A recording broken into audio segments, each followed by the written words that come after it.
London.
Hello, folks, and a happy Tuesday to you. You are tuned in live to Bloop Radio London. This is the Urban Soundscapes radio show here today with me, Redfreya, and a special guest, CLEIDO, who has dropped into the studio today to give us a very special, unique guest mix and also an interview. So we'll be getting into some chat in the next 5-10 minutes. Get locked for the next hour.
All right, folks, we are live. We are good to go. Welcome, CLEIDO. CLEIDO, yes. CLEIDO, sorry. It's because there's an I in it, so I've been mispronouncing it. I feel you, it happens. I'm used to it.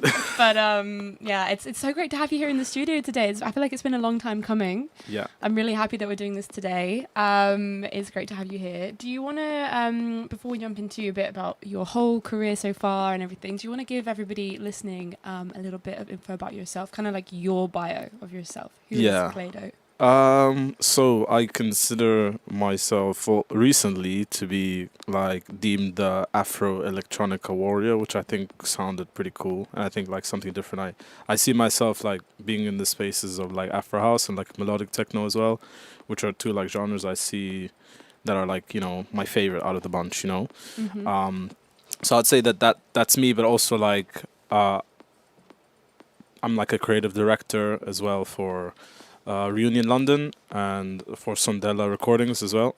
So I would say for now that's pretty much who I am. Like I like to go across like the music, like DJing, but also I like to get involved like in the back end, like behind the scenes. I want to know like what's going on and not just be known as like a DJ.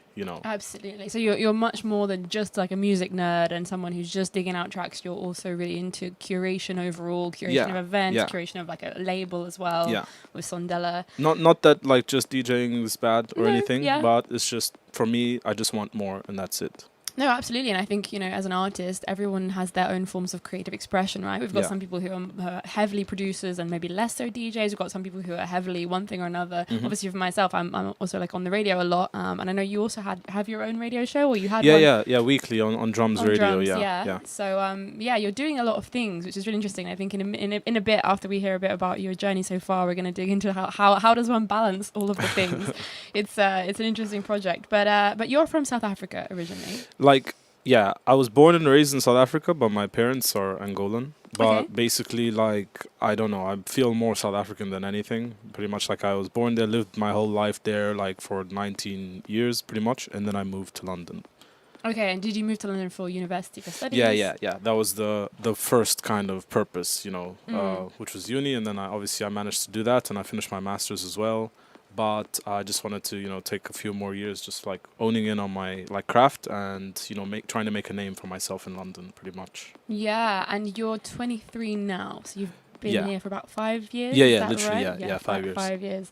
And you were raised in Pretoria your whole childhood, and I guess I've never been to South Africa, but I mean I know obviously Desiree, she's from Johannesburg. There's a lot of amazing music and obviously Black Coffee as well, like coming out of South Africa. So what was the music scene like there? Obviously, I know you were into lots of different kinds of music, and you said you've been kind of collecting different sorts of music. Yeah. Mixing. So I would say since I was younger, I was always like kind of sharing music with everyone, like at school. Mm-hmm. Like I'm sure anyone who went to school with me that's potentially listening to this would like know that like I don't know, for some reason I just had a really really big like collection of music. Like I was downloading illegally, of course, like anybody else at the time. But any teenager there in your bedroom, exactly. Like on the uTorrent. uTorrents, like LimeWire, like that thing. Yeah, back that was in the day, we've all been there. Crazy application. Best thing, could be very useful now, but terrible for the artists, I would say.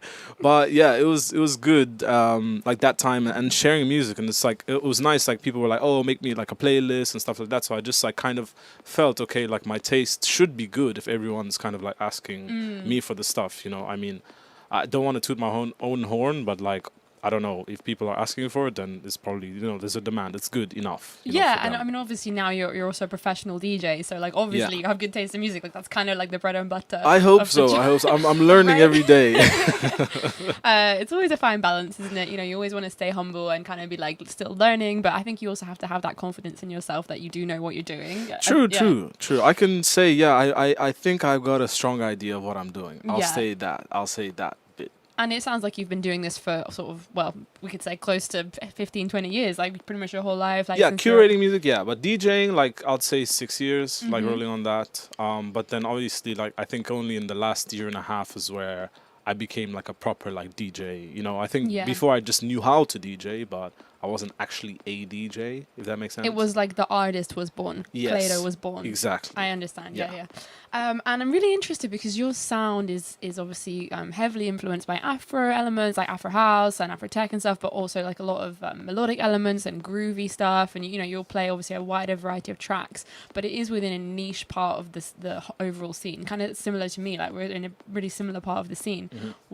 What led you to join this part of the scene? Because we spoke about it before, and I was asking you, have you been to loads of raves in South Africa? And that's you went to see, I don't know, some DJs there, and that really inspired you, or what has led you to wanting to play this kind of music? Is it just an aesthetic choice, or like for me, I was like, okay, I want to listen to this kind of music, you know, like me personally, you know. So it's like, obviously, that yeah, coming here, there aren't many like options for like Afro tech and like Afro house like places, you know, like either you need to wait for like a really big DJ, and over the years, I guess since I've arrived, more and more DJs have become prominent, like coming out of South Africa.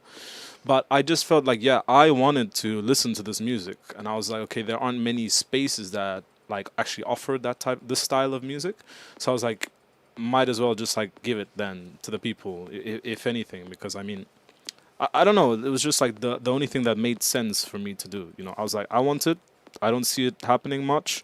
Let me just create the space for it, or like enable it. You know? Absolutely. And then I'm really interested in how that part of your journey has kind of naturally evolved into your work with the reunion events. Obviously, you're the creative director. Are you the founder of the reunion events? No. So the founder is actually Pasquale Antini. He's like the director of Midway Group, which is like another, which is an agency that's like quite prominent in London. We have another event like called Way Out, which is like pretty popular on the tech house scene. Yeah. But Reunion basically was like, it was also a tech house event. However, when I met them, they were like, okay, we have this brand and we're struggling with kind of giving it like an identity. Like, what do you see for it? And they heard a mix of mine, and they were like, okay, this is what we want the sound of Reunion to be based off of, basically. So it was that. So obviously him and like, I guess the other guys that are involved, they don't really have the biggest knowledge on Afro House, but they were super keen to like getting involved and seeing the market for it and giving it a space, you know, because the Reunion brand was there, it just needed a kind of remodeling. So yeah, that's basically how Reunion kind of started. It was already there, but when I joined them, or when I met them, we kind of like reshaped the brand into like what it is now, which is like a good merge between melodic techno and Afro house. Yeah, which is really cool what you guys are doing. Yeah. So it was that. So I wanted that space, Yeah. and I had then the platform to like kind of implement it, you know? Which is amazing. And you, how often do you do your events? Is it every few months? Every few months. Like we're trying to do monthly now, but like since the year started, we've done like 4, which is great. Like I think we only didn't do one in February and I think April maybe, but like January, March, May, and we just had one now at the beginning of June. So it's like quite like good consistency, like 4 out of the 6 months. And I think I'm right in thinking you've taken over the room 2 of a really big club. Is it, which one was it? I'm sure you haven't you done that? No, room 2 for Reunion we did E1. Exactly. We did. We did the warehouse. Yeah, we did the warehouse. So it wasn't room 2. It was room the second room. Timanti did it with Tribe Life. You did the main room. Okay, So we did got it confused, which is a huge achievement. Like that's really big to be like the creative director of this and kind of doing the programming. It was tough like to fill it up, but we managed to like make it look good, you know. And I think the artists were super happy, which is like, you know, priority number all. The customers were also super happy. It actually is the priority number 1, and then the artists were happy as well. So I'm glad with how the night turned out. You were happy? I was super happy. I was super happy because I got some sick pictures. But yeah, it's a big achievement. I mean, like obviously E1 is probably like one of the biggest clubs we've got here in London. And you know, being only 23, like you're quite early in your overall career, so you're doing really big things. With the events programming. Then with Sondela, how did that collaboration partnership come about? So basically, they had obviously known me from the scene, and obviously seen what I had been doing last year, and I was making we were making like super cool like events, and we invited like Seth, who was like previously involved, to come like play at our like Halloween event, and he was like headliner, and it was this like his first headline sold out show in London, you know. So it was like great. It was kind of like a no-brainer, you know, for us to like maybe get involved and like work together, you know. But obviously I'll be like working in between both of like the brands, whereas like obviously Sondela is more like Afro House kind of centric and focused, and we're gonna do a showcase like this Friday at Fabric. Yeah, I've seen. Which would be like that's super fantastic. Cool. Yeah. So it's like a good step, you know. So it's like just, you know, slowly but surely, you know, just like these little like all these, not even little, but these W's, like solid W's along the way are just like, you know, making the journey even more worthwhile, I might say. Yeah, and you also work a bit in the A&R at the label as well. That's really interesting. Just helping out. Like Louis is like the main like A&R for the moment, but like obviously like he's like, oh, what do you think of this? Okay, should we go for it? And I'll be like, no, you know, but like giving my kind of like side. Okay, where could we play this? Like who would play it? You know, and like who we could share it with potentially. That's always like something that we have in mind, and just, you know, really good music. Just like thinking, okay, what's like just an all-round good song, like regardless if anyone's gonna play it or who we have in mind specifically, but just focusing on getting some quality records out. Absolutely, which is what it should be about at the end of the day. Yeah. Not, oh, is this like matching the trend or, Yeah, you know, who we yeah. think is going to play the record. All right. And then I wanted to talk to you a little bit about also like some of the issues you've faced as an artist. I mean, I think we spoke a bit about the thing of being pigeonholed into a specific genre. So, Yeah. for example, like only being booked to play like very heavily Afro house lineups when actually like you have a bit more of a broader palette as an artist Yeah. and you play different genres because most DJs do, right? Mm-hmm. And I think that's an issue that is faced a lot. I think it's something to do a bit with also the way the music industry works and the way promoters like to kind of brand people, put people in boxes. But I just wanted to talk to you about like, has that been your experience? And I mean, yeah, I found that, I'm like kind of grouped in to the more like Afro house space. But it's just like, I don't know, just I get it, obviously. Like, yes, it's kind of like what I put myself on the forefront as being like, yes, I'm Yeah. Afro house DJ. But I just feel like nobody's like trying to actually unify like diversify the lineups like for real, you know? Yeah. Like they're just like there's no like kind of curation in the lineups. It's more just like, okay, we're gonna do a melodic techno event. Everyone must play melodic techno, and Yeah. then that's it. You know, like surely we can kind of differentiate. Like I don't see too many events where they're really trying to like curate a good lineup and not just like make a lineup. You know, that maybe Absolutely. makes sense. Like, you know, but I guess like the curation is in everything pretty much. So I just think that like sometimes I might be overlooked, or maybe I don't know, maybe I just haven't reached the level that the certain promoters are looking for, which is totally fine. But I just think that, okay, I just see some lineups and I was like, I would be like any DJ maybe would be, I'd be like, okay, I could have fit in this lineup, you Yeah. know. Or if I see like similar kind of like artists, I'm like, okay, I could Yeah. have been considered, but it's like I'm not. So it's like, but why? You know, because I feel like I'm doing a lot. Yeah. You know, and Yeah. not that I just deserve everything, but you know, when you know how hard you work for something or how hard you work in general, you know. So that's kind of just how I see it. I totally agree with you on that piece. I mean, I think there's different sides to it. I also want to delve into a little bit like the being an ethnic minority and whether you feel like that also factors into things and whether you think like there's a bias at place at all. Obviously now being in London and stuff, like what's been your experience with that? I mean, like I've had no direct or like obvious kind of like things, but you know, just like feelings that you get, you know, and I'm just like, damn, if I was like, I don't know, the different kind of shade, maybe I would be more progressed in my career if I had like the same skills, you know, Yeah. like that I have, or the same like kind of like output of events and like work ethic and stuff like that. Maybe would I be somewhere else, you know? But then I also think that, I don't know, like I think in the industry a lot of people's success nowadays is like determined by how well endorsed they are by like established artists, you know. Yes. But yeah, so it's like it's not the only way, but like it can help for sure. It goes a long way, you know, and we know how it goes. But And I mean, there's a few things as well. I mean, it's like either endorsement by an established artist or it's also like the networking piece. Like Yeah. it's kind of just, it's a big part of it is who you know, do you Yeah. know the right people? And it doesn't always have to be a big artist, but it's True. like there's a lot of there can be quite a lot of cliquiness, I think, especially, I think at all levels in the music industry, but especially at like the mid tier where you're sort of breaking through. yeah. It can be quite gate-kept at times. True, and how many tickets you're selling, like as well. That's another big factor. Like I think, like yeah, if I don't know, brought in like if I made a post and like all of a sudden 100 people bought tickets for me, surely everybody would be booking me, which is like normal, I would say. Yeah. But I just think I don't know, like I think in terms of curating a lineup, it should be a mix of like, you know, a multiple of factors, and I feel like I can cover quite a few factors, you know, like well. Yeah, and there's that thing of when you know that you have the skills to play, I don't know, across a variety of different events, but then you only get booked for say certain events. I mean, it's been a little bit the same for me, more in like the melodic techno or progressive house space, and that like I get a lot of bookings for that kind of stuff when I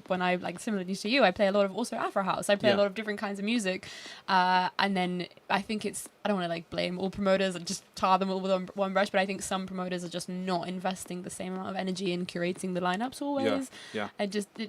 Sometimes They want to sell, which makes sense because I'm a promoter as well, so I get how it goes, you know. But I can say wholeheartedly that we kind of invest in curating like a good lineup, like regardless if it's about like numbers and like how well we're gonna do night, but like the music in itself needs to come first, Yeah. and it needs to be like good, you know. Like I won't just like get someone to come play just because I know that they can bring 100 people. Yeah, you know? versus I guess that's the word we're not speaking about is popularity, Exactly. like, you know, versus skills and Exactly, talent and yeah. what you're bringing. So to it's the like, and table. it's like there are enough people that have like a mix of those like three. If you like popularity, like known, you know, which is like still good. Like I feel like Yeah. as an artist, like what's the point? Or if nobody wants to come and see you, What's the it's point like, in booking the press? Yeah, exactly. for sure. What- Like you need in to be booking them, known. yeah. But Known, it, but like like- you don't have to be the biggest. It's Yeah. also fine. You know, just Yeah. like let's see. Like I want to see. Okay, are you making the effort to bring the people? You know, if you want to. You know, because I will. I know I'm gonna do that for anybody that books me. You know. And I think it's probably a bit related to the economic climate we're in a little bit now Yeah. as well, and also just the influence of social media on events, and the fact that, you know, like people who have a lot of followers now, promoters are really keen to book people off things like followers Yeah. on Instagram and that Yeah. kind of stuff. And how do you get followers on Instagram? It's not from having good music, you know, like we all know that. It's from like reels and other and selfies Yeah, and stuff. just like other stuff. But it's just like it's a shame. Obviously, the like you know the best like guys just can't do that. You know, they don't have the time to do that. if you're you know? making outstanding music in the studio, you're not also making Yeah. millions of reels all the Yeah, time. I know. like It's hard. People also like expect just too much from people nowadays. you know? Absolutely. There's definitely this thing of like you have to be able to do everything, and Yeah. it's really challenging. I mean, I'm keen to get into some music in a minute. I just wanted to ask you then also about like the work-life balance piece then, because I know, I mean, it's very impressive all the things that you've had down on your plate. Mm-hmm. Obviously, you're doing all of this events curation, you're working with the label, you're DJing as an artist and stuff, and then you also completed your masters last year. You're working full-time, part-time, Part-time, like Part-time. at a fund, yeah. but you have like an intense job, so Yeah, I must say there's no balance. Like, it's like there is no work-life Yeah, balance. there It's is just, none. it's just Just chaos. try your best. That's really it. Like just survive, you know, make yourself useful, and you will make it in the end if you just like stay committed, you know, but like don't look for the balance. I think like that's the problem. We're like trying to find it, we go crazy trying to do it, you know. Or like our life would just be like robotic, you know, and then there's no like, I don't know, excitement. You know, everything is like super planned out because like you have like that's the only thing you can do to like balance it, you know, which is fine. I just think that we just need to invest in, you know, trying to do everything we can to live out our lives like with our craft or our hobby or our skill or our passions, funding it eventually. Yeah. You know, just know that we'll get there. That's like what I truly believe, that I know I'll get there in time. But for now, let me not focus on the balance and let me just focus on getting stuff done. Yeah, and I think when you have that sense of belief for like what you're doing, and you feel like it's your purpose, because I know we spoke about this a little bit before. You said that, you know, you really feel that like this is a purpose-driven thing for you. Sharing music is something that impacts people. When they come to an event, you genuinely can make their night, which can make their whole week. Yeah, facts, and that's like literally the most fun part about it. I feel like I'll be depressed at the end of the night if nobody comes to me and says, okay, that was a good set or something. Yeah. Like, not that I need people's validation, but I'm like, okay, if nobody said anything, I need to go back to the drawing board and like rethink and reshuffle, you know, like what I do. But it's good because it keeps me going as well, you know, like that validation, but knowing that it's not it's not my purpose anyway. Yeah. You know. Well, like, because at the end of the day, this is a service job. Like what you're doing when you're in the booth, like, because there's a shift in the music industry where there's a lot of like people just standing there waving their hands around and kind of expecting all the attention on them, when actually like you're there to serve a purpose. Like you're there to serve the people in the room and create something good for them. You're there to start the party, not to be the party. Yeah, you know? exactly. Yeah, it's facts. Well, this is amazing. Is there anything else you want to let people know? And obviously they can come catch you playing. Is it Friday night at Fabric? Yeah, Friday night, Fabric, Friday night. So yeah, guys, like get on Resident Advisor. Check out CLEIDO's SoundCloud and Instagram as well. Do you want to just drop your Instagram handle for anyone? Just CLEIDO_OFC. Like simple, clean. I try to get the CLEIDO one, but it's stolen. Somebody took it. Track them down and find them. But yeah, there's a lot more to come from you, I think, and really exciting to watch your journey over the next upcoming years, and with releases coming soon as well, and your collaboration projects. Potentially. Yeah. We'll see. Great to have you here today. Now we're going to jump into some music for the next half hour, so stay locked, guys, and make sure you give CLEIDO a follow as well on all the socials and SoundCloud as well. Thanks, guys.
My breath is short, but it's like I can run another 1,000 miles. I remember when my mother said, it's a holy tie only nature can create. My everlasting hunger came to a close. I was walking fearlessly, but now I fly.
assumptions.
Hey guys, thank you so much for listening over the past hour. It's CLEIDO here with Redfreya. Hope to see you all at Fabric on Friday. Hope you enjoyed it. Have a good day.